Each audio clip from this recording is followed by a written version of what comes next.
Huwag po mahiya. Minsan lang po ang invitation na ito. Gusto ko po matiyak ang langit. Kung nais niyo po matiyak ang langit, kung kayo po'y nahiya, pwede po kayo sumunod sa panalangin nito as your guide. As we close our eyes and bow our head. Manalangin na po tayo ng ganito, Panginoon, ako po'y isang makasalanan sa iyong harapan. Naniniwala po ako na ang kabayaran ng kasalanan ay kamatayan.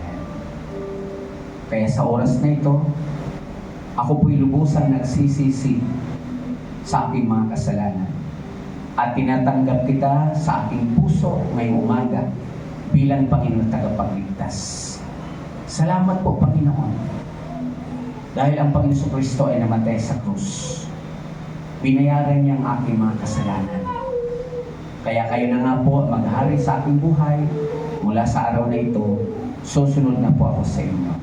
Ito po ang aking panalangin sa pangalan ng aming Panginoon Kristo na aming tagapagligtas.